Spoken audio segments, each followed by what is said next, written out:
I wanted to introduce Auctria to you. If you're new to us, Auctria has been around for 11 years. We're celebrating our 11-year anniversary. 40,000 auction event fundraisers have run through Auctria. Over $400 million have been raised. And every single charity out there, type of charity, has pretty much come through the Auctria platform. So we appreciate each and every one of you because you guys are the heroes out there. Brian, tell us about BlueTree. Definitely. So BlueTree, we were founded in 2006, and we work with organizations in all 50 states across the US and Canada.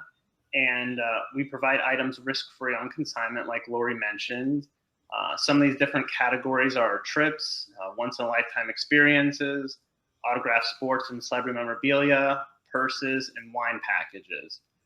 I see also some questions coming in about not sure what consignment packages are, which is a great question.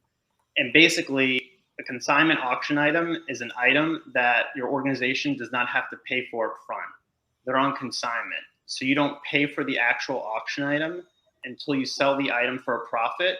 And then your organization keeps 100% of the profit above the consignment price on every single auction item that you sell. So that's like a brief, synopsis of what a consignment auction item is. Awesome. Thanks for answering that, Brian. And so the purpose of our webinar today is to talk about consignments, but also to help you find items for your auction fundraiser. And I have a lot of tips, a lot of tricks, a lot of things to share to help you fill the auction catalog. And I love consignment items. I love travel. I love the memorabilia. It brings such the bling to your auction catalog and gives you a great way to market your items as well. And it just helps fill that bucket and it's nichey, but it's great to make sure that you can give a lot of variety to your auction. So we're going to talk about where to find the good stuff. We're going to talk about your auction audience, procurement letter basics, who and when to ask, online requests, no risk items. Brian will share his info on that, and we'll open it up to questions and answers. And as we move along here, feel free to drop any questions you have in the chat. If it's related to the slide, we'll talk about it then. If it's something that's not necessarily related, we'll chat about that at the end and go through every single question and hopefully give you an answer to each one of them as we move along here. So I want you to think about, in your procurement process, your audience. So understand and figure out what the audience will bid on and what will make those wallets open. And don't be afraid to be creative here. You want to define the audience as to, are they families? Are they budget conscious? You can do a quickie little survey on your stakeholders, your board, your frequent volunteers, your supporters. Ask them, what are you looking for? What will you bid on? What will you open up your wallet for? And then look at your historical data also. What have they spent money on? And it doesn't necessarily have to be like, oh, well, we never ran an auction before. We don't know what's going to happen. What have they spent money on within your walls? And how can you elaborate on that in an auction or event fundraising activity? And then national products and services, do they like? Are they sports gurus? Do they love sporting event type things? You want to make sure that you hit, the entire audience, not just, a small portion of it. Would they be interested in unique experiences? Will they pay for unique experiences or vacations? Will they look at big ticket items, or are they looking only at small ticket items? It's your audience. We can't necessarily tell you. We can tell you globally what we've seen, of course, but we can ask you, where I want to ask you to, check in with your audience and see what they like. And stating the obvious, but be prepared and be organized. You want to create an online presence. You want to map out your important dates. So if you know your auction is or your event fundraising is going to take first on March 1st, start calendaring your milestones out from there. You know, what do you need to have done 2 weeks in advance? What do you need to have done a month in advance? What you need to have done, 24 hours in advance?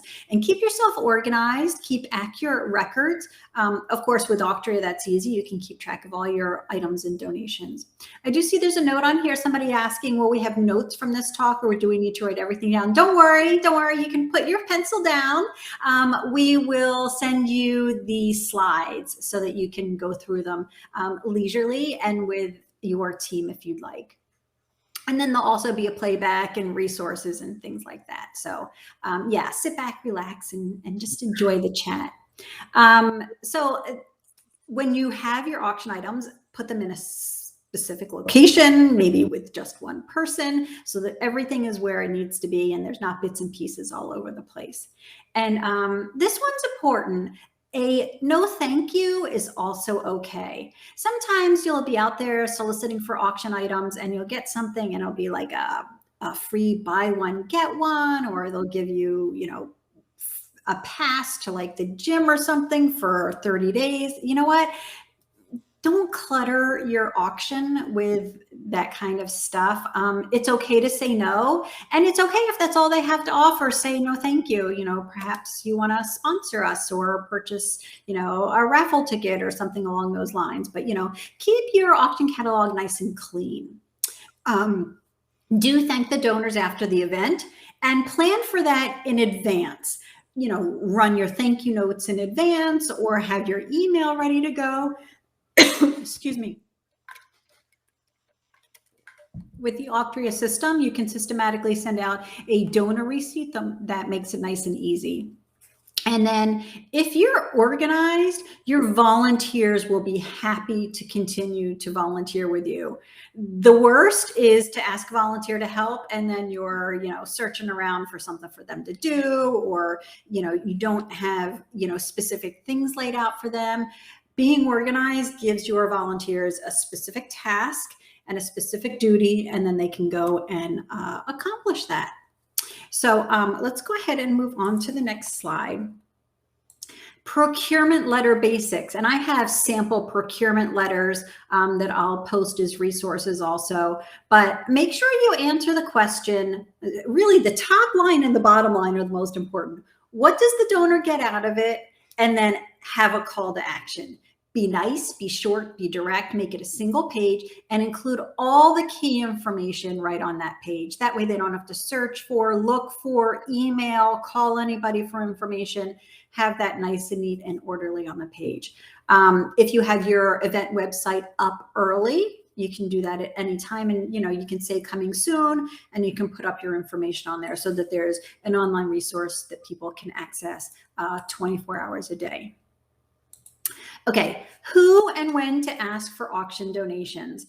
Always have your procurement letter available. Print a bunch of them. Put them in your glove compartment, put them in the back seat of your car, put them in your purse, your backpack, put them in your diaper bags. Have it available for you. You never know where you're going, where you're going to end up.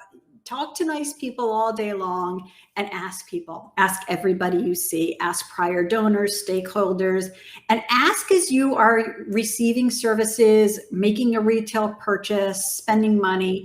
If you're walking out, we live in Publix. If you're walking out of Publix and your grocery cart is full and you catch that general manager, they're going to know that you're a patron of that store. You're walking out with $200 worth of groceries.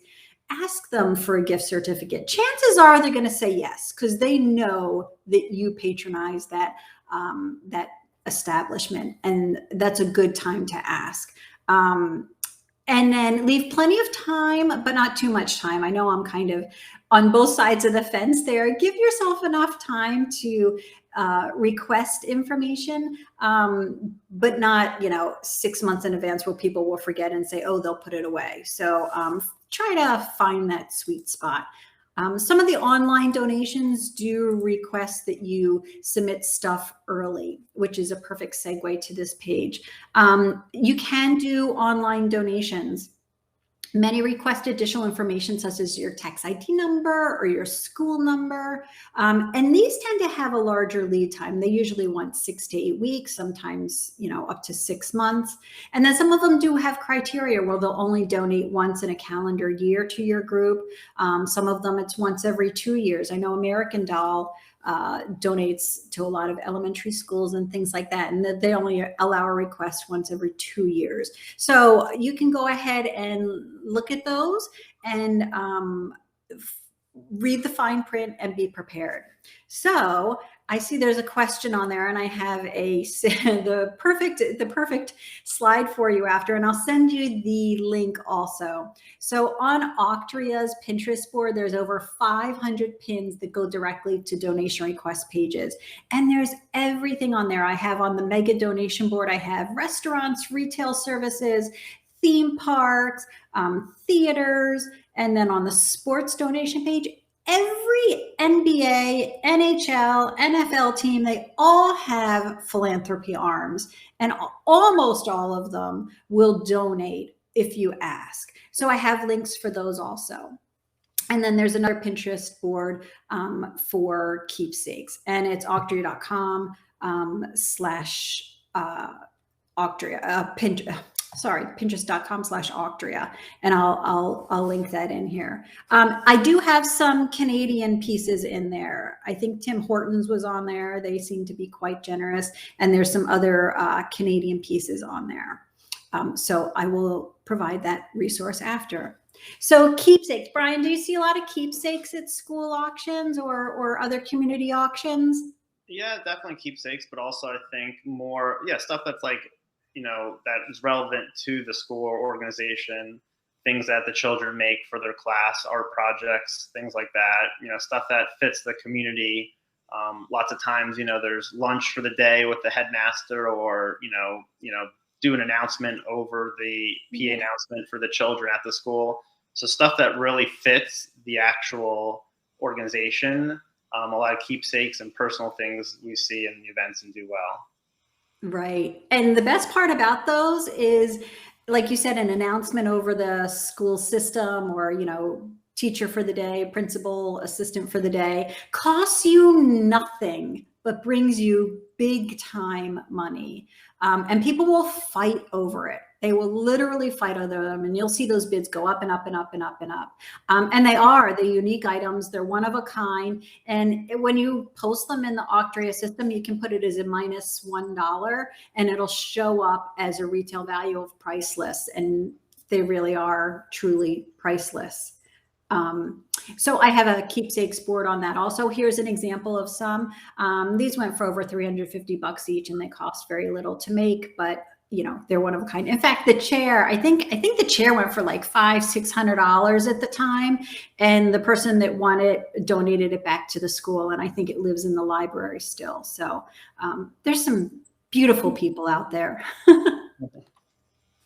And like you said, Brian, the priceless items, one of a kind, upfront seating for whether talent shows and graduation. Yes, everything reserved for a day, lunch with the headmaster, anything that's, part of your organization or school that your constituents and donors really, are involved with, that can do really well. And like Lori said, it's priceless, and you guys keep 100% of the entire donation from that auction item.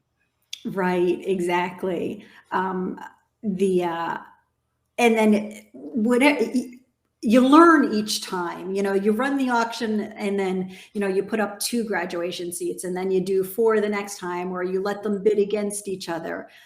Or if you have reserved parking and you have one spot, you let it bid up, and then, you ask the second person that came in, hey, are you willing to match that? We happen to have a second one. There's so many ways that you can really maximize that potential. So the next slide, I want to talk about another online donation request area is one of our friends over at Donation Match. It's a one-stop shop access to donated products from companies and almost all of these are e-gift cards. And they provide donations for silent auctions, raffles, giveaways, everything that's right up our alley here. The pros are it's free to use. You can secure at least 3 items with one application. And like I said, most of it is e-delivery and printable gift certificates. There's a lot of services on there for kind of like photo services. There's some arts and entertainment. It is regional though, so take a look at that and see if there's things that will match your area. And it costs nothing. It's donationmatch.com. And here's a follow-up. Here's what it looks like inside of Donation Match. You create a Donation Match login, you add your organization information, and then you can go and find some donations and request it. And then you just continue to power through those. Even if you pick up a couple of them off Donation Match, everywhere you go, if you pick up a couple here, a couple there, a couple here, a couple there, it really fills out your auction catalog. And now I invite Brian to share with us all about the no risk auction items. Definitely. Thank you, Lori. So people ask, why should you use consignment items and no risk auction items? And there's a few reasons. One of them being the wow factor. Some of these really cool packages that consignment items or companies provide are things we have like trips to the Masters Golf Tournament, the Kentucky Derby, the Country Music Awards. And they're going to create that wow factor just having them in your auction, and they're going to help elevate your event to a higher level just having them. So even if they all don't sell, just to say you have those types of items will help elevate your event to a higher level. Also having, trips to the Masters, the Emmys, things like that, it's going to make your fundraiser and auction stand out from all the other auctions taking place. And it's going to make your fundraiser the auction to be a part of. So when you go to solicit donations from your local, companies and sponsors, you can tell them we have these unique, really great items like tickets to the Masters, things like that. And then it's going to help you, obtain more donations because you're the auction to be a part of by having these types of packages in your fundraiser. Brian, it's funny that you mentioned that because we've done that also. And it ended up, some of our sponsors ended up becoming bidders because, something that interested them. And otherwise they wouldn't have cared about a Starbucks gift card. Right. And that's the other thing too. Like it all depends your event and your organization. Some of your donors are more affluent or wealthy, and they don't really care so much for the Olive Garden gift card, which you should definitely still get. They are going to Napa. They're going to go to the Emmys, the Country Music Awards, and they're high net worth people, and they want to bid on and go on those types of trips and experiences.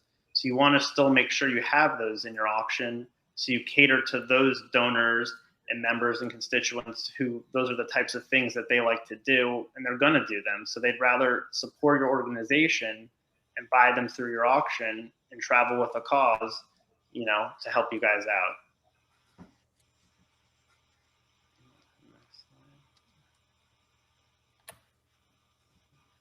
Okay, so when it comes to consignment auction items, there's lots of different categories of items. There's sports and celebrity memorabilia, wine packages, vacation packages, purses, once-in-a-lifetime experiences. And some of these consignment companies, including us at BlueTree, we have unique ones that are not available, on the open market. So, for example, we have exclusives with private villa operators where we're the only ones that are offering these types of actual items. So the public doesn't have access to them because we have exclusives with these different companies. When you also work with a consignment company, you should never, ever have to pay a deposit or be guaranteed to make a payment. These are all risk-free. So you basically should never have to pay anything up front from your organization. And make sure also it's important if you're using trips and experiences and things like that to get all the details in writing. Is there blackout dates? Are there certain stipulations on how long the winning bidders can use them? Are there restrictions on air travel from certain airports? And, get all the details in writing. If it's a physical item like a piece of memorabilia or a purse, who pays for shipping? Does the organization pay for shipping, or does the consignment company pay for shipping? These are all details you want to make sure you have explicitly written out when you work with a consignment company. And just remember, there's always like a minimum bid, and you want to make sure that's above the consignment costs, because all of that's going to be the profit that you guys make is above the consignment costs on the actual item. And then there's some questions I see coming in. So how do you set the starting bid for consignment items? So we recommend the starting bid always be above the consignment price. We recommend approximately 20% above. The organization ultimately decides where they want to start the bidding, but we would recommend approximately 20% above the consignment price. And then we have another question about, have you ever thought of including women's sports in your sports consignments? That's a great question. So we have some women, I think, memorabilia, like maybe a signed soccer ball from a female soccer player. We also we have some packages that are any game. So meaning the winning bidder can choose. So it's, like go to any professional sporting event in the US. So if the winner wants to go to an NBA basketball game, they can use that. But if the winner wants to go to a WNBA game, they can use that as well. So we have packages that are kind of pick your own. And they, if the winner wants to use them for a women's sporting event, they're definitely able to. Another question I see coming in right now is, if an item doesn't sell and it's on consignment, do you have to pay the consignment company anything? With BlueTree, you don't. And any company that you work with that's providing you auction items, if the item doesn't sell, you should not have to pay them anything. That's not consignment then. That's a different company, a different thing they're doing. That's not what you should be doing when you work with a consignment company. You should never be paying for anything unless you've sold it for a profit at your auction. I agree with that. There are a couple of consignments, and rarely do I have consignment people on our webinars, but it's only because of those reasons. Is like Brian said, that there is no risk, and you work exclusively with not-for-profits for charity events. Correct, Brian? Yes, correct. Mm-hmm. And I'm getting a lot more questions. All right. So another question, I was like, quick, there's a lot of them coming in, which these are all great questions. So with the memorabilia, do they come with certificates of authenticity? For any company you work with, yes, you should make sure they have certificates of authenticity. Ours do. We're not an actual certificate of authenticity company, so we work with the major companies, like Steiner Sports, Mountain Memories, whoever it was. That's packages that we have when it comes to actual autographed memorabilia. So we purchase those, and we have those, and we provide those. And the certificates will be, if it's an in-person event, when the item is shipped, whatever company you're using, you should also receive the certificate of authenticity that you'll display at the fundraiser when you auction off that item.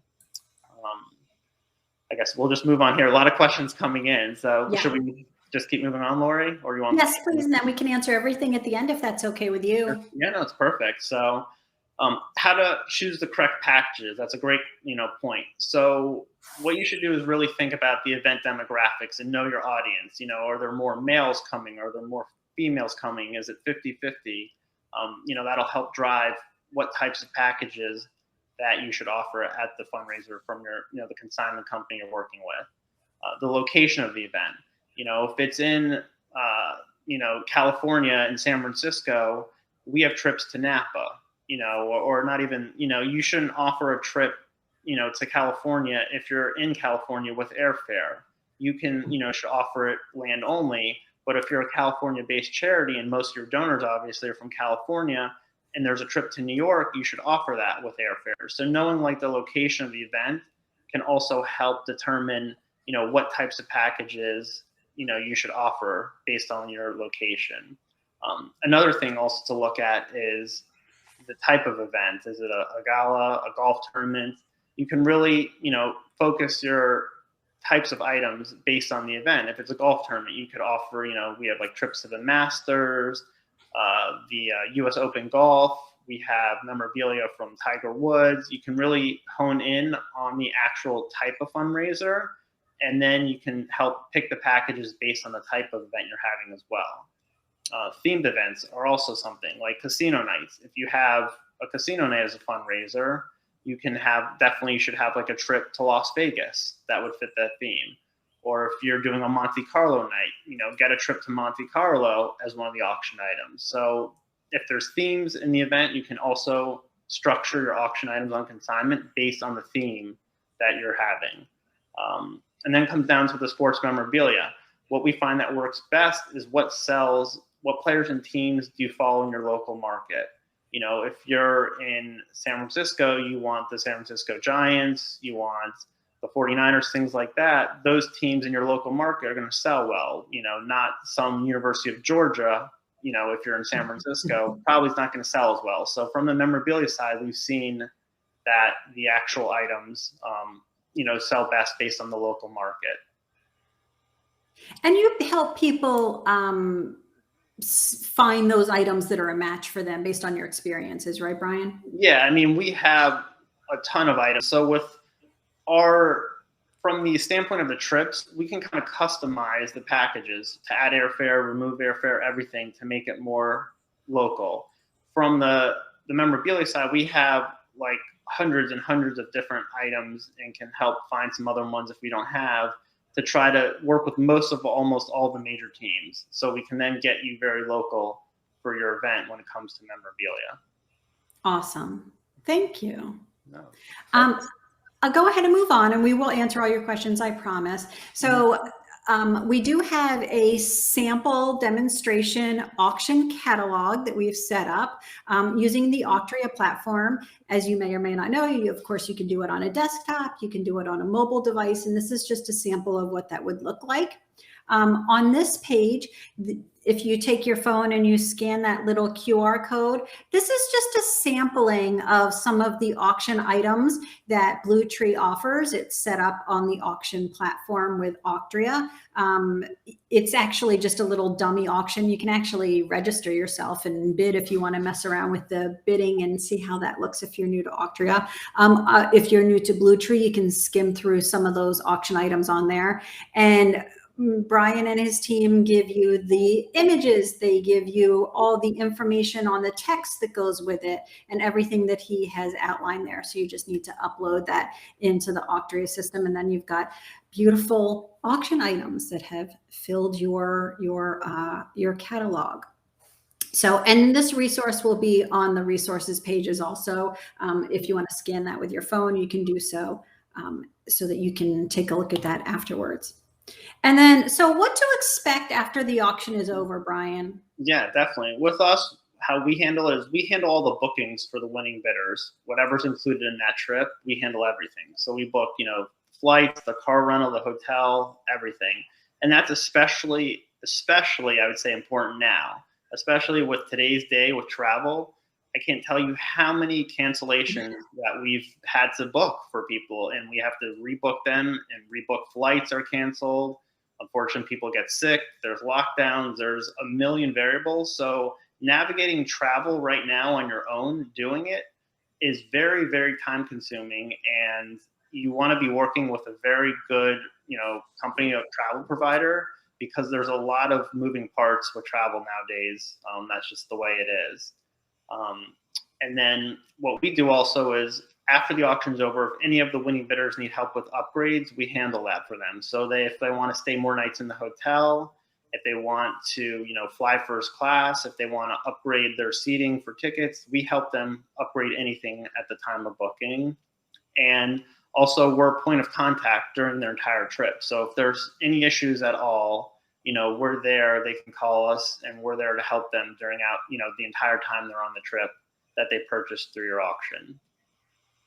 That is so underrated at that point, that now you're turning it over to a concierge who is now handling everything. The last thing you want to do is run your auction, and then 6 months later, when somebody wants to book their travel, having to go back, pull out information and refer that, once that's over and, it goes back to the BlueTree team. I mean, it's such a relief that the auction team doesn't have to worry about that. And then auction teams turn over, I have a son, he's a senior, I'm leaving. I'm not helping our school auction next year. Although if they call me, I would help them. But in any event, to be able to turn that over to, a solid, concierge like that is just an absolute relief of, no stress. Definitely. Yeah, it's the new way of travel. It's a lot more, takes a lot more time. There's a lot more back and forth, and booking travel right now is yourself can be very challenging. Absolutely. You brought some receipts with us, huh, Brian? Yes, Tell us more. I did. And this was just a quick little case study. We worked with an event, a center, New England Center for Children, their 2021 gala back in November. And they just took one of our trips. We have a trip to Sonoma. It had airfare, a few nights. It's a beautiful property in the Fairmont, and a winery tour. And the consignment cost of that package was $3,850. They offered it in their live auction, and it went up to $26,000. Now, with consignment items, the beauty is you can sell these multiple times. So what the auctioneer did was he said there was two people going back and forth, and he offered both of them the option to each get their own individual trip to Sonoma. And they both, of course, were excited and said yes. And so the auctioneer sold that trip twice for $26,000 each. So the payment breakdown on this one auction item for the New England Center basically was they received $26,000 from that donor minus our consignment price of $3,850, and it came down to $22,150 they made on that Sonoma trip. Now remember, they sold it two times, that auctioneer did.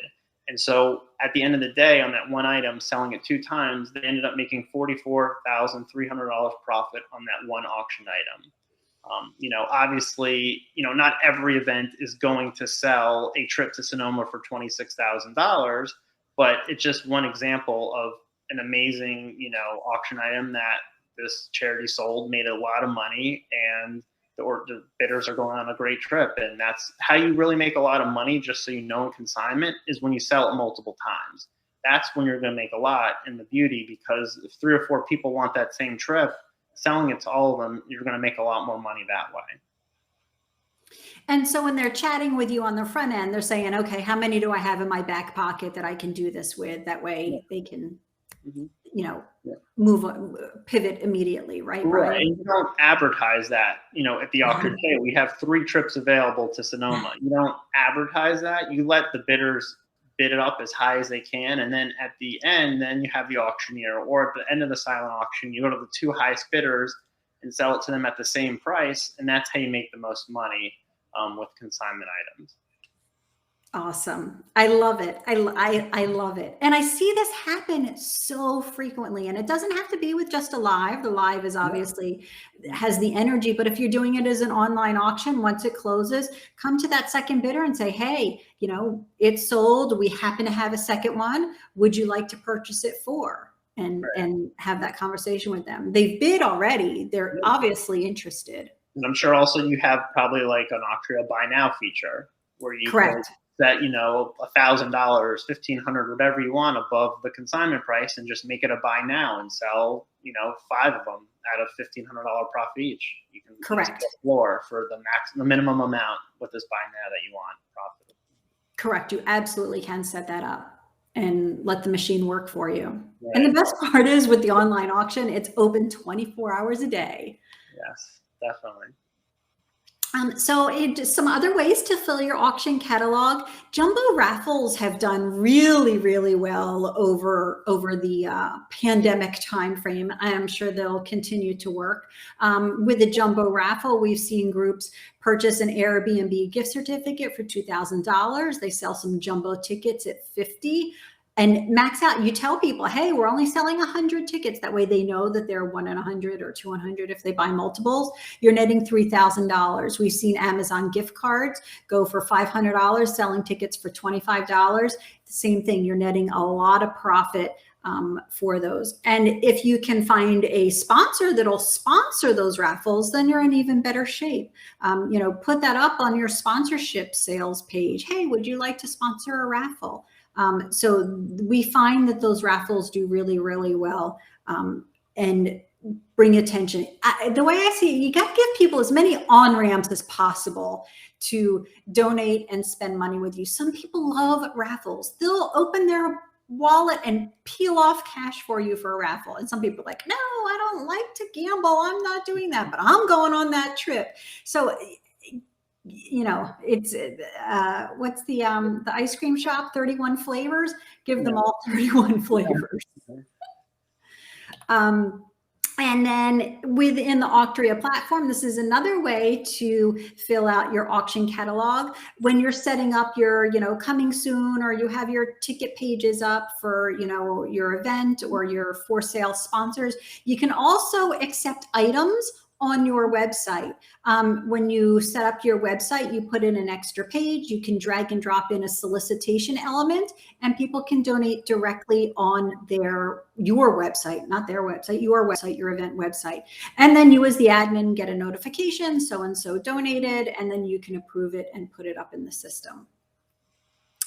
And then here's my don't do list.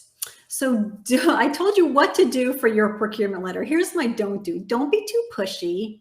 Don't email when it says hand deliver, or hand deliver when it says email. Just give it to them the way they want. It's okay. Don't be wishy-washy about picking up donations either. If they say, yes, no problem, it's ready for you on Tuesday, go there on Tuesday and pick it up, because I don't know if it's going to be there Wednesday, Thursday, or even throughout the weekend. Don't be scattered. Don't ask at super busy times. You know, I said ask when you're purchasing something. If you're at a crazy busy restaurant, you know, come towards the end of the lunch rush, dine with them, and then ask them, because then the manager will have the opportunity to chat with you and perhaps help you. And don't wait too long to create a digital presence. With your Auctria platform, you get your own event website, your own microsite. Put that up as soon as possible, even if it's just a single page, coming soon. At least you can refer people to that digital presence. And don't wait too long to distribute your thank you notes. Make sure you get those out, because if you're thanking them, then it gives you permission to go back and ask them the following year. And don't waste your time with the promotional offers. It's okay to say no. And then here's some wrap-up steps, and these are for Auctria and Brian, or for you know, auction fundraising in total. Procurement is greatly enhanced with early promotion. Once you have your details, put it up and start sharing it with everybody. Put it on your social media if you're using social media. Put it on your website, your flyers, your robocalls. However you're communicating with people, use that channel. Track all your donors and your items, set up the website, brand your auction. I have an entire webinar just on branding your auction, so that it's something that people are familiar with. They know what website to come to, and they know what to expect. Establish your social media presence early. Don't think that like a week before your auction, you can start pushing stuff out and you're wondering why people aren't responding, liking, sharing. So fill that funnel early, fill that channel early. The worst thing is to have, you know, your logo down at the bottom of your website, and they click on your Facebook page and nothing's been posted for the last 6 months. So if you're not using it, just don't use it. That's okay. And then promoting your items. When you have these fabulous, you know, no risk items, promote them. Brian, I know you give people amazing photos and details. Can you talk about that a little bit? Yeah, definitely. We give you all the promotional materials. So we give you high resolution images, so you can, you know, post them on your online auction site with Auctria. You know, you can print them off the computer, blow them up on poster boards. You know, a lot of organizations create, if you're having an event in the room, like a travel section or corner, and we send you these really, you know, like I said, high resolution images to have a really good looking, you know, setup at your silent auction. And, you know, like Lori said, just the earlier you sign up, the better. You know, consignment can be done more of a last minute thought to, you know, fill some holes in your auction catalog, which we get all the time. But the earlier, if you put them on your save the date cards, you promote them online through your email, social media, it's going to help them sell better. And like I said, create that wow factor and buzz, you know, around your fundraiser. Absolutely. And then this is just the Auctria information. We're on Facebook and Twitter, Pinterest. I have everything up. Our webinars are on our YouTube catalog. I invite each and every one of you to join us on our Facebook group, Auction Team Talk. It's got over 550 people just like you that are running their auction event fundraisers. People like Brian, event fundraisers, auctioneers hang out on that page and answer questions. And then here's the contact information for Brian, BlueTreeMarketing.com. That's the direct line into your office, right? Yeah, it's my direct extension in my office. And that's my my first initial last name at BlueTreeMarketing.com. That's my email address. So if you have any questions, feel free to shoot me an email or call me directly. I'd be happy to, help you out.